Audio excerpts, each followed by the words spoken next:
मेरे सजनों, बेलियो ते बुजुर्गो, GS स्टूडियो वालों शायर नज़ीर सुल्तानी सलाम पेश करता है अपने उन्हां परस्तारां नूं जिहड़े साडे चैनल दीआं दास्तानां नूं सुणदे ने ते बेहद पसंद करदे ने ते नाले साडा हौसला वधाउंदे ने।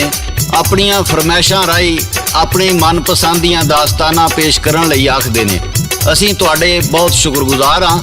अज असीं जिहड़ी दास्तान पेश करन जा रहे हाँ उहदा नाम है अमीर तैमूर लंघ। इस दास्तान की फरमाइश करते ने फैसलाबाद चक नंबर 6 तो मुहम्मद रमज़ान, काले वाला चीमा तो ज़काउल्ला चीमा, अमान सलाले तो चौधरी मुहम्मद शरीफ, रावलपिंडी तो राणा जाफर, गुलबार खुर्द सियालकोट तो हाजी गुलाम हैदर, पिंड रसूलपुर जट्टां तो मीर अहमद जट। मेरे दोस्तों, अमीर तैमूर समरकंद दे नेड़े एक पिंड केश विच बरलास कबीले विच पैदा होया। इस कबीले का दूरों नेड़ों चंगेज़ खान के कबीले नाल ताल्लुक दस्सिया जाता है। वो एक छोटे जिमीदार घराने विच 1336 नूं पैदा होया। उन्हें अपनी जिंदगी विच 42 मुल्क फतह कीते ते लखां इंसान मारे। वो कतले आम करदा ते इंसानी खोपड़ियां दे मीनार बनाउंदा। इसे वास्ते उन्होंने तारीखदान बेरहम ते जालम बादशाह लिखते ने। अमीर तैमूर दोनों हत्थां नाल तलवार चलाउण दा माहिर सी ते जंग विच दोनों हत्थां नाल लड़दा सी। जदों अमीर तैमूर तखत ते बैठा ते उन्हें उन्हां सारियां मुल्कां ते हमला करके फतह करना अपना हक समझिया जिन्हां मुल्कां ते चंगेज़ खान दी औलाद हुकूमत करदी सी। उन्हें 37 साल जंग विच गुजारे। दूसरे अखरां विच वो अपने मरण तिकर मैदाने जंग विच रहा। मेरे सजनों, ये वाकया कुछ इंज है भई अलजाई खातून अपनी सल्तनत के सरहदी इलाके वाल जा रही सी जिथे कुछ डाकुओं ने हमला कर दिता सी ते लुट मार करन डए सन। राह विच एक नौजवान जिहड़ा तेज रफ्तार घोड़े ते सवार सी अलजाई खातून नूं मिलिया। अलजाई खातून दे पुछण ते उन्हें दस्सिया भई उन्होंने सराय साली दे अमीर गजकन ने बुलाया है ते मैं उत्थे जा रहा वां। अलजाई खातून ने दस्सिया, मैं कजगन दी धी हां, मेरा नाम अलजाई है ते तेरे कबीले दा ते तेरा नाम की है? वो की दसदा है? सादक पट्टी लोक दास्ताना दा बादशाह पेश करदा है। लाला जी रिकॉर्ड करते ने ते शायर नज़ीर सुल्तानी शेरी अंदाज विच लिखते ने। सर सबज मेरा वतन ते तैमूर है मेरा नाम, बरलास किला है मैडरा दरिया कोले था, जेड़ा मेरे नाल मेरी मासी है दी मां, मैनू गजगन सद्या पे मैं उधर चलिया था। अलजाई ने फिर दसिया गजगन दी मती, देखिया उस तैमूर नूं ते ठंडी भरली सी, पुछया उत्थे जाके ते तू करेगा की, पिछे आया साडड़े, ओ पिछे आया साडड़े फड़ ले साडी ली, ओदे हुस्न दा इश्क हो गया वेखी जद अलजाई, लजाई ने भी उसते एक तरदी निगाह दड़ाई, की गल करनी उसने, की गल करनी सी उसने ओनू समझ आई। मीर तैमूर भी अपनी हाम जताउण हलाई,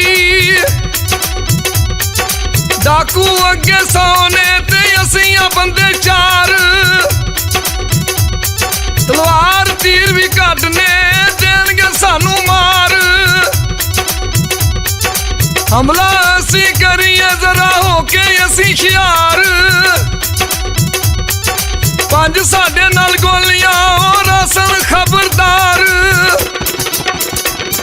मेरे सज्जनों, अलजाई खातून कहन लगी, मैं अपनियां सहेलियां दे नाल अगे होके हमला करांगी, तू ते तेरा मसेर पिछे रह के साड़ी हिफाजत करना। तैमूर कहन लगा, जनानियां नूं अगे ला के जंग लड़ना मेरी फितरत नहीं, तुसी साडे पिछे रहना, हमला असी करांगे। ਉਧਰ ਡਾਕੂਆਂ ਨੇ ਸਾਰੇ ਇਲਾਕੇ ਨੂੰ ਘੇਰਾ ਪਾ ਕੇ ਲੁੱਟ ਲਿਆ ਸੀ ਤੇ ਘਰਾਂ ਨੂੰ ਅੱਗ ਲਾ ਦਿੱਤੀ ਸੀ। ਲੁੱਟ ਦਾ ਸਮਾਨ ਗੱਡਾਂ ਤੇ ਲੱਦ ਕੇ ਰਵਾਨਾ ਹੋਣ ਲੱਗੇ ਸੀ। ਉਹਨਾਂ ਨੇ ਦੂਰੋਂ ਉੜਦੀ ਧੂੜ ਵੇਖੀ ਤੇ ਹੋਸ਼ਿਆਰ ਹੋ ਗਏ ਭਈ ਕਿਸੇ ਨੇ ਸਾਡੇ ਤੇ ਹਮਲਾ ਕਰ ਦਿੱਤਾ ਹੈ। ਡਾਕੂ ਦੋ ਹਿੱਸਿਆਂ ਵਿੱਚ ਵਟ ਗਏ।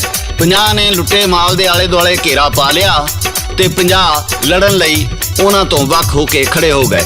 ਜਦੋਂ ਅਲਜਾਈ ਤੇ ਤੈਮੂਰ ਆਪਣੇ ਸਾਥੀਆਂ ਨਾਲ ਨੇੜੇ ਅਪੜੇ ਤੇ ਉਹਨਾਂ ਨੇ ਲੜਨ ਲਈ ਤਿਆਰ ਖੜੇ ਡਾਕੂਆਂ ਤੇ ਤੀਰਾਂ ਦੀ ਬਾਰਿਸ਼ ਕਰ ਦਿੱਤੀ। ਬਹੁਤ ਸਾਰੇ ਡਾਕੂ ਮਾਰੇ ਗਏ ਤੇ ਜਿਹੜੇ ਬਾਕੀ ਬਚੇ ਉਹਨਾਂ ਤੇ ਉਹਨਾਂ ਨੇ ਤਲਵਾਰਾਂ ਨਾਲ ਹਮਲਾ ਕਰ ਦਿੱਤਾ। ਤਕਰੀਬਨ ਸਾਰੇ ਡਾਕੂ ਮਾਰੇ ਗਏ ਤੇ ਲੁੱਟੇ ਮਾਲ ਦੇ ਦੁਆਲੇ ਖੜੇ ਡਾਕੂ ਮਾਲ ਛੱਡ ਕੇ ਭੱਜ ਗਏ। ਜਦੋਂ ਠੰਡ ਠੰਡੋਰਾ ਹੋਇਆ ਤੇ ਖੇਤਾਂ ਵਿੱਚ ਡਾਕੂਆਂ ਦੇ ਡਰ ਤੋਂ ਲੁਕੇ ਹੋਏ ਬਸਤੀ ਵਾਲੇ ਬਾਹਰ ਨਿਕਲ ਆਏ ਤੇ ਉਹਨਾਂ ਨੇ ਅਲਜਾਈ ਖਾਤੂਨ ਦਾ ਤੇ ਉਹਦੇ ਸਾਥੀਆਂ ਦਾ ਸ਼ੁਕਰੀਆ ਅਦਾ ਕੀਤਾ। ਅਲਜਾਈ ਖਾਤੂਨ ਨੇ ਉਹਨਾਂ ਦਾ ਮਾਲ ਉਹਨਾਂ ਨੂੰ ਵਾਪਸ ਕੀਤਾ ਤੇ ਤੈਮੂਰ ਨੂੰ ਪੁੱਛਿਆ, ਤੂੰ ਮਾਲ ਦੇ ਗਿਰਦ ਖੜੇ ਡਾਕੂਆਂ ਤੇ ਹਮਲਾ ਕਿਉਂ ਨਹੀਂ ਕੀਤਾ ਜਦੋਂ ਕਿ ਉਹ ਆਸਾਨ ਹਦਫ ਸੀ? ਲੜਾਈ ਲਈ ਤਿਆਰ ਡਾਕੂਆਂ ਤੇ ਹਮਲਾ ਕਿਉਂ ਕੀਤਾ? ਤੈਮੂਰ ਨੇ ਆਖਿਆ, ਮੈਂ ਜਾਣਦਾ ਸੀ ਮਾਲ ਦੁਆਲੇ ਖੜੇ ਡਾਕੂ ਆਪਣੀ ਜਗ੍ਹਾ ਨਹੀਂ ਛੱਡਣਗੇ। ਲੜਨ ਲਈ ਖੜੇ ਡਾਕੂ ਉਹਨਾਂ ਦੀ ਮਦਦ ਲਈ ਆਉਣਗੇ। ਇਸ ਤਰ੍ਹਾਂ ਸਾਨੂੰ 50 ਦੀ ਬਜਾਏ 100 ਨਾਲ ਲੜਨਾ ਪੈਂਦਾ। ਤੁਸੀਂ ਵੇਖਿਆ ਜਦੋਂ 50 ਮਾਰੇ ਗਏ ਤੇ ਦੂਜੇ 50 ਭੱਜ ਗਏ। ਅਲਜਾਈ ਤੈਮੂਰ ਦੀ ਜੰਗੀ ਮਹਾਰਤ ਤੋਂ ਮੁਤਾਸਰ ਹੋਈ ਤੇ ਉਹਦੀ ਅਕਲਮੰਦੀ ਦੀ ਦਾਤ ਦਿੱਤੀ। ਅੱਗੇ ਦਾਸਤਾਨ ਪੇਸ਼ ਕਰਦੇ ਨੇ ਸਾਦਕ ਭੱਟੀ ਤੇ ਸ਼ੇਰੀ ਅੰਦਾਜ਼ ਵਿੱਚ ਲਿਖਦੇ ਨੇ ਸ਼ਾਇਰ ਨਜ਼ੀਰ ਸੁਲਤਾਨੀ। ਕਜ਼ਗਨ ਅਦਲ ਦਾ ਬਾਦਸ਼ਾਹ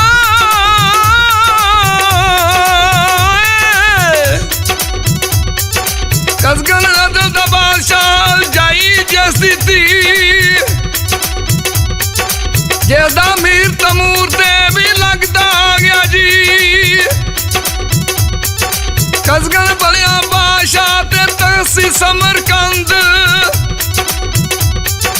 ਬੜਾ ਹੋਸ਼ਿਆਰ ਸੀ ਤੇ ਚੋਖਾ ਅਕਲਮੰਦ। ਅਲਜਾਈ ਵਾਪਸ ਆ ਕੇ ਤੇ ਹਾਜ਼ਰ ਹੋਈ ਦਰਬਾਰ। ਆਖਣ ਲੱਗੀ ਬਾਪ ਨੂੰ, ਅਸੀਂ ਸਭ ਬੰਦੇ 4 5-7 ਸਨ ਸਹੇਲੀਆਂ ਤੇ ਡਾਕੂ ਦਿੱਤੇ ਮਾਰ। ਤੈਮੂਰ ਨੂੰ ਤੁਸਾਂ ਸੱਦਿਆ, ਆ ਗਿਆ ਵੀ ਦਰਬਾਰ ਓਏ। ਉਹ ਕਜ਼ਗਨ ਆਪਣੀ ਧੀ ਲਈ ਓਏ, ਕਜ਼ਗਨ ਆਪਣੀ ਧੀ ਲਈ ਰਹਿੰਦਾ ਸੀ ਪਰੇਸ਼ਾਨ। ਨਾਲ ਖੜਾ ਉਹਨੇ ਵੇਖਿਆ ਇੱਕ ਦੁਬਲਾ ਨੌਜਵਾਨ। ਨਾਮ ਤੇਰਾ ਕੀ ਲੜਕਿਆ ਤੇ ਕਿੱਥੋਂ ਦਾ ਤੂੰ?